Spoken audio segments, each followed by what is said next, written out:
Hi everyone, it's me, Lisa, and today I decided to start a series that for me is very, very important.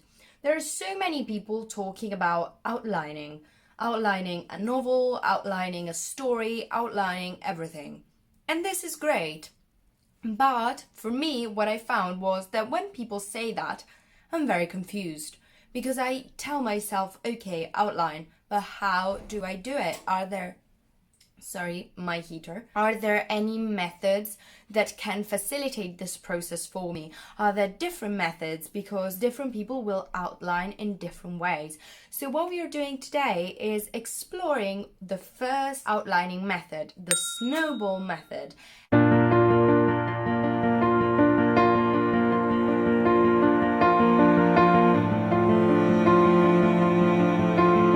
Before diving in the video, make sure to like this video, subscribe to the channel, and check out the blog post link to the video and subscribe to the email list there.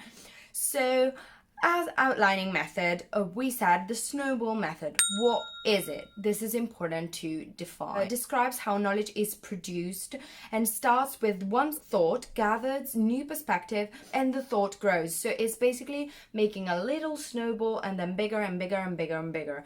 And it can also be thought in terms of groups. So you can have a small group that then becomes bigger with more thoughts coming in. And it is very useful for students to approach their projects. It can be very useful also in other areas of your life. For example, it is also a method that is used for debt.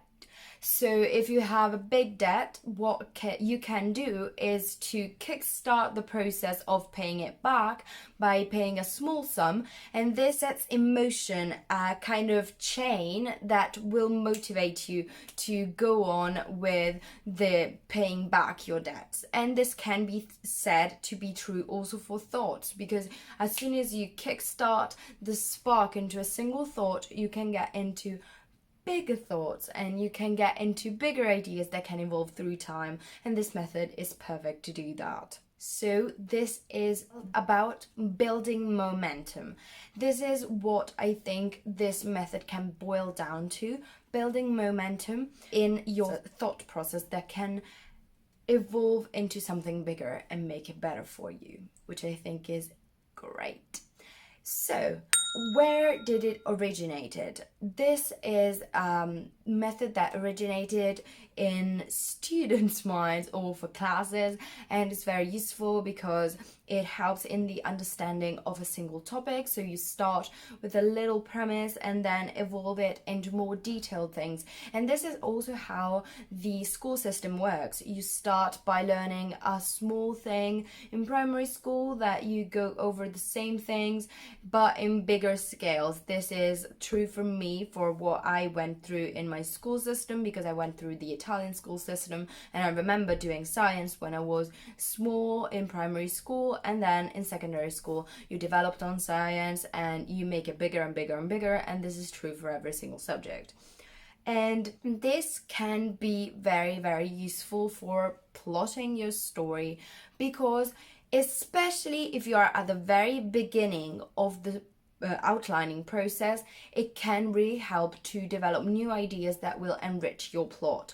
I would say that this method is better done when you are at the very beginning of your story. If your idea is very, very small, you basically don't have anything, and start with a single sentence, this can be all it takes to take it to the next level. And this can be achieved in 10 We're actually 8 simple steps that I will list now and that we will explore. The first step is writing a one-sentence summary of your work. This can be thought as a hard process. Writing less, it can be thought as a harder thing to do than writing more, but it's actually very easy because you just draw down what the main thing about your story is. And for me, it would be something like 2 anorexic patients getting out of recovery, getting together to find Autumn's lost brother. That's all it is. And then you will, in the second step, expand the sentence to a full paragraph. This will allow your idea to go a bit deeper inside what your story is about, and will help you to think about what you really want to write about, especially because writing those small extracts of it will help you very much to be able to focus your mind on your idea. I have written a full paragraph on my story, and I will put the video where I read it out in the clickable link up here, and you can go and listen to my personal extract, my personal paragraph of the story, and can judge on it, because it's all I want you to do, honestly. Or you can visit it in the blog. There will be a link down below to the article when I say that, and you will be able to see what I do for myself and judge on it. And you can also share those things for your story in the comments down below if you feel like it. Then, after you've written a full paragraph, you're gonna go down to step 3, which is write a one-page summary of each main character. The main characters of my personal story are 2, and I've not done this yet, and I think I will do it when I go back after having written the first draft to define them more and to allow my story to become more detailed. Having a clear picture of who your characters are is very important to define your character's tone, your character's personality, your character's choices, and it's all based around them. They are the ones that matter in the story, so it's very important that you nail them. So get down to one-page description of it. Then, as a step number 4, expand your paragraph summary of the story to 1 page. So after having defined your characters, you go back to your paragraph summary and expand it to a full page.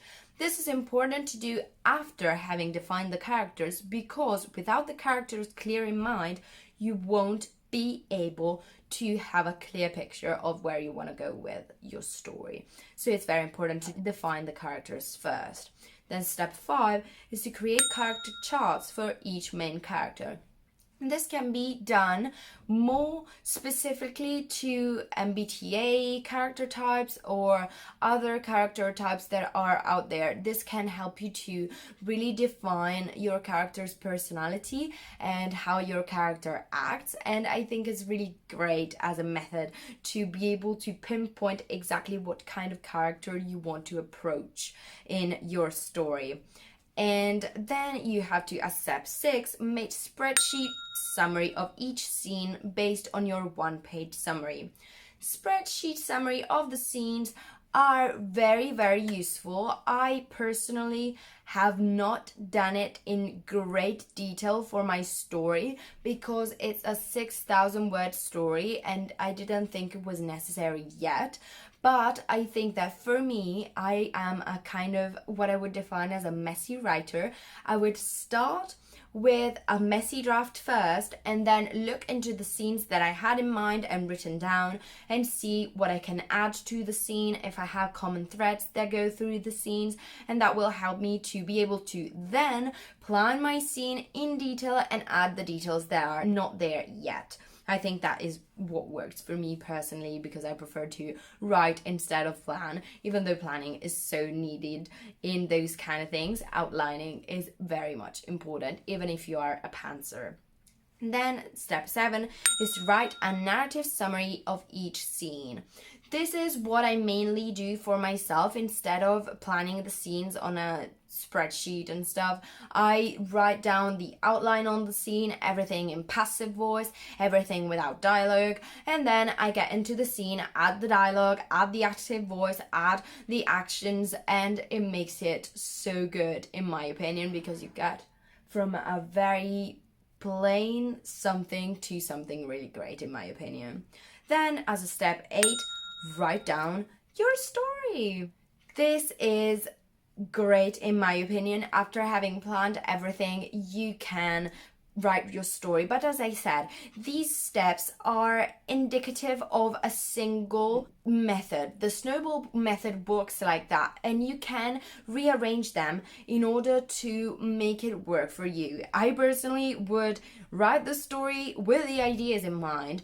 I think it can work better for a short story, which is what I'm writing now, because for a book it's very much important to get into it with a clear mind, because rewriting 5,000 words is not the same as rewriting 50,000. So for a book it's much more important to follow those steps one by one, to define everything and to have a clear picture when you go down to write.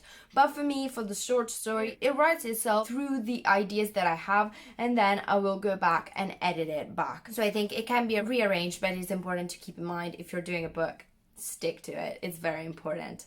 And now we have to put it into practice, and I think that this can be very intimidating because 8 steps are very many.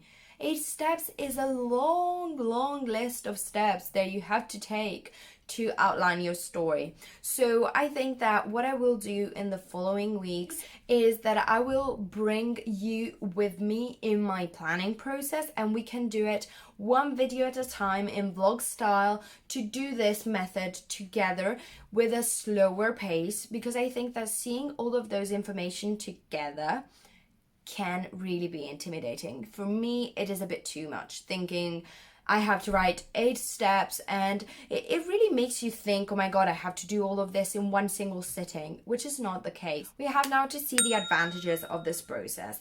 The Snowball method is very good psychological boost, because I said it is building momentum into a scene, into a book, into a story. You start from something small, and then as you see that the ideas are coming, you will feel very motivated to keep going, to go strong with it, and to start developing the rest of your story. So I think this is a very positive thing about it, a very great one. Then it can be useful when developing a story, as I said, from the very beginning. If you have just a simple, small idea, you can get into the story with ease with this method, because starting from a single sentence, you can really have no expectation on yourself. You just go easy with it, and I think it can really work wonders. And it can be useful to develop a story also if you are, like in my case, through the story but don't have those details that can be achieved through the steps from 5 upwards. So you can really get into the story in more detail through this method and get motivated all the way through thanks to it. I really hope that this video cleared up the air around the Snowball method and what it is. And in the following videos, we will go over other outlining methods that authors can use in detail. And if you want me to make more specific videos about this, I will. Just write it down in the comments below. I think that for me, the best thing to do is to bring you along with me through these methods and to show you how I do it, to have you come along and do it for yourself. So I hope that this video helped you in some way, and if it did, please leave a thumb up and subscribe to the channel and ring the bell, and we will see each other in the next one. Bye guys.